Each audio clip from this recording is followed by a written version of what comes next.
The morning rush hadn't even started when Zoe Thompson felt the familiar weight pressing down on her chest. Rent 3 weeks overdue. Her mother's surgery looming like a shadow she couldn't outrun. And exactly $20 left to survive until Friday. Still, she tied her bright neck scarf with trembling fingers, forced her lips into something resembling a smile, and pushed through the glass doors of the Lighthouse Cafe. Quitting wasn't an option when your mother's life depended on every shift, every tip, every exhausted step. She couldn't afford to break. She couldn't afford anything at all. But today, someone would walk through those doors and shatter everything she thought she knew about survival, sacrifice, and what happens when kindness meets desperation. This isn't just a story. This is proof that one decision can rewrite your entire life. Subscribe now, before you scroll past the miracle. Don't let algorithm bury this. Hit subscribe, smash that like button, and drop a comment saying kindness wins, so YouTube knows you need more of these life-changing stories. Do it now, because what happens next will leave you speechless, but only if you're still here to see it. Zoe refilled the sugar dispensers with mechanical precision, her mind already calculating how to stretch $20 across groceries, bus fare, and her mother's next round of medication. The cafe smelled like fresh coffee and cinnamon rolls, a warmth that felt cruelly ironic when your own stomach had been empty since yesterday afternoon. Her coworker Tiana breezed past with a tray balanced perfectly on one hand, throwing Zoe a look that said, "You look like death." But Zoe just shrugged. Looking like death was cheaper than feeling like it. The door chimed at exactly 9:17, and he walked in, tall, impeccably dressed in a charcoal suit that probably cost more than Zoe's entire year of rent, with salt and pepper hair and eyes like cold steel. He moved through the cafe like someone accustomed to spaces rearranging themselves around his presence, his leather briefcase catching the light as he slid into a corner booth. Zoe approached with her notepad, forcing brightness into her voice despite the exhaustion pulling at her bones.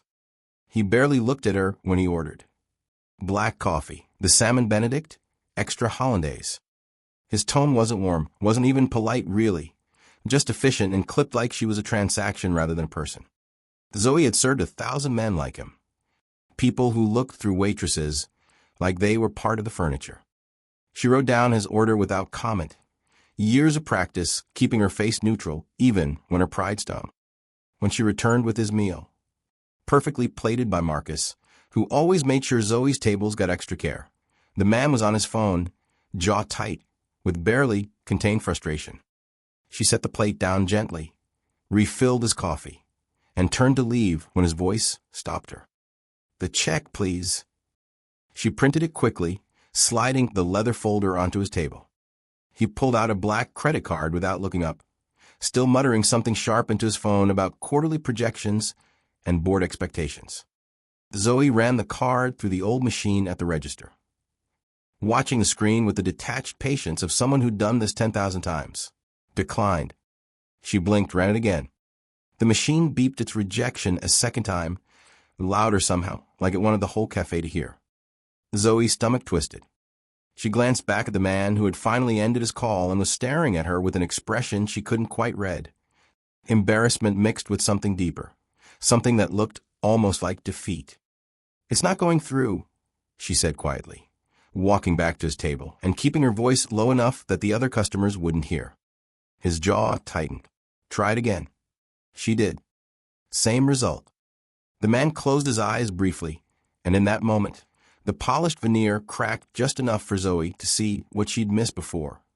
The exhaustion carved into the lines around his mouth, the way his shoulders sagged when he thought no one was watching, the slight tremor in his hand as he reached for another card that she somehow knew wouldn't work either. "I haven't eaten since yesterday morning," he said finally, so quietly she almost didn't hear it. "It's been a very long day." Zoe looked at this stranger, this rude, impatient man in his expensive suit, and saw something she recognized intimately. The specific kind of tiredness that comes from fighting battles no one else can see. Her hand moved to her apron pocket, where her last $20 bill sat folded, the only thing standing between her and complete financial collapse. She made her choice in the space of a heartbeat. "Don't worry about it," she said, pulling out the bill and walking back to the register before he could protest. She rang up his meal with her own money, printed a receipt that said paid in full, and brought it back to his table with a smile that cost her more than $20 ever could. "It's taken care of. Please." The man stared at her like she'd spoken a language he'd forgotten existed. "I can't let you." "It's already done," Zoe said firmly, then softened her voice. "Everyone has hard days. Enjoy your meal." She walked away before he could see the tears burning behind her eyes, before he could see her hands shaking, before the weight of what she'd just done could pull her under completely. Tiana caught her arm in the kitchen, eyes wide with disbelief. "Girl, did you just pay for that man's food with your own money? Are you insane?" Zoe pulled her arm free gently. "He was hungry. So are you, Zoe. So are you." The walk home that evening felt longer than usual, each step heavy with the knowledge that her sacrifice hadn't changed anything except making her situation more desperate. The $20 had been earmarked for the electric bill's minimum payment, and now she'd have to call and beg for another extension. Add her voice to the chorus of broke people pleading for mercy from automated systems that didn't care. Her mother, Joanna, was asleep when Zoe slipped into their small apartment, the oxygen machine humming its steady rhythm beside the worn couch they'd converted into a bed. Zoe stood in the doorway, watching her mother breathe, each rise and fall of her chest a reminder of why she kept going, why she'd given away money she desperately needed, why she'd wake up tomorrow and do it all over again. Because some things mattered more than survival. Some things mattered more than fear. She fell asleep, still wearing her cafe uniform. Too tired to change, too empty to eat the single can of soup left in the cupboard. The next morning arrived gray and cold.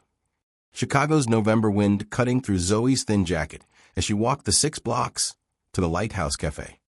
She was running through apologies in her head for the electric company when she turned the corner onto Milwaukee Avenue and stopped so abruptly that the man behind her nearly collided with her back. The entire street was lined with cars. Not just cars. Luxury vehicles, sleek, black SUVs. Elegant sedans with chrome that caught the weak morning light. At least 20 of them forming a corridor that led directly to the cafe's entrance. People in expensive suits stood in clusters on the sidewalk. Executives and business people who looked like they'd stepped out of magazine spreads about wealth and power. Zoe's heart hammered against her ribs. Had something happened? Was Marcus okay? Her feet carried her forward through the crowd that parted silently, faces turning toward her with expressions she couldn't decipher. Then she saw him. The man from yesterday stood at the cafe's front door. No longer harried or cold, but calm, almost gentle, his gray eyes fixed on her with an intensity that made her breath catch. He wasn't alone. Beside him stood an elegant woman with silver hair holding a leather portfolio. And behind them were people. So many people, all watching Zoe like she was someone important, someone worth gathering for. "Miss Thompson," the man said, and his voice carried clearly across the murmuring crowd. "My name is Andrew Gate. I believe we met yesterday, though I didn't properly introduce myself. I'm the CEO of the Gates Group, and these people," he gestured to the assembled crowd, "are my board of directors, my investors, and some of the most influential business leaders in Chicago." Zoe's mind went blank. CEO, Gates Group, the technology and investment firm she'd seen featured in the newspapers Marcus, sometimes left in the break room. Her hand found the cafe's brick wall for support. "I need to explain something to you." Andrew continued, stepping closer. "Yesterday, my credit card didn't decline by accident. It was disabled intentionally as part of an evaluation my board was conducting, a test of compassion-based leadership. They wanted to see how I'd respond to crisis, to embarrassment, to need. They wanted to measure whether I still understood what it meant to be human in a world that often rewards being anything, but the world seemed to tilt sideways." Zoe heard the words, but couldn't quite connect them to reality. A test. It had been a test. And she had somehow, What none of us expected, Andrew said, his voice growing softer, was you. When you paid for my meal with money you clearly couldn't afford to give. When you showed kindness to someone who'd been nothing but cold to you. You didn't just help me. You reminded every person in that room what leadership actually looks like. Not power, not control, but compassion. Even when it costs you everything. The woman with the silver hair stepped forward. Her smile warmed despite the corporate polish of her appearance. Ms. Thompson, I'm Victoria Lane, lead investor with the Gates Group. What you did yesterday was extraordinary, and we'd like to honor that. We've taken the liberty of reviewing your situation, and we have some things we'd like to offer you. Zoe's knees felt weak. This couldn't be real. Things like this didn't happen to people like her. People who could barely keep the lights on. People who. Victoria opened the portfolio and pulled out several documents. First, we've established a medical grant through our foundation that will cover the full cost of your mother's surgery and all associated care. The hospital has already been notified and the funds transferred this morning. The words hit Zoe like a physical force. She felt Tiana's hand suddenly on her shoulder, her co-worker having appeared from inside the cafe, and she gripped it like a lifeline as tears began streaming down her face. Second, Andrew said, taking over gently, we'd like to offer you a position with the Gates Group. Our community outreach division needs someone who understands what real struggle looks like. Someone with the kind of character that can't be taught in business schools. The salary is $75,000 annually to start, with full benefits and educational support if you'd like to pursue additional training. $75,000. The number was so far beyond Zoe's reality that she couldn't even process it. She'd been fighting to survive on barely $20,000 a year, working herself to exhaustion for tips and minimum wage. And now, there's one more thing, Victoria said, her eyes bright with emotion. We'd like your permission to feature your story as the cornerstone of our new Kindness Creates Futures initiative. Your $20 yesterday started a conversation among our entire investment network about how we measure value, how we define success, and what truly matters. You've already inspired changes in how we approach community investment. We'd like to share that inspiration with the world. The crowd began to applaud, a sound that started soft and built until filled the entire street, washing over Zoe in waves of affirmation and recognition that felt completely surreal. Marcus emerged from the cafe with tears on his weathered face. Joanna would have surgery. The lights would stay on. Zoe would have a future that didn't involve choosing between food and electricity, between her mother's medicine and her own survival. Andrew stepped closer, his expression open in a way it hadn't been yesterday. I was so focused on proving myself to my board that I'd forgotten what actually matters. You reminded me, and I can never repay that, but I'd like to try. Zoe found her voice finally, though it came out broken and small. I just gave you a meal. I didn't do anything special.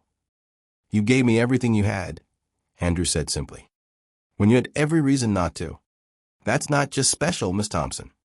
That's extraordinary, and it deserves to be honored.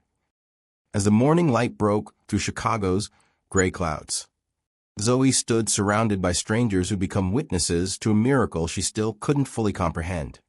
Her last $20, given in a moment of pure compassion, had somehow rewritten her entire future. And as she finally let herself collapse into Tiana's embrace, sobbing with relief and disbelief and overwhelming gratitude, one thought burned clear through the chaos. Kindness had never been about what she could afford to give. It had always been about what she couldn't afford not to. If Zoe's $20 changed a CEO's entire world, imagine what your subscription could do for this channel and the millions who need these stories. Subscribe now, like this video, comment "Miracles are real," and share it with everyone who's forgotten that kindness wins. This is your sign. Subscribe before you regret missing the next story that could be about you.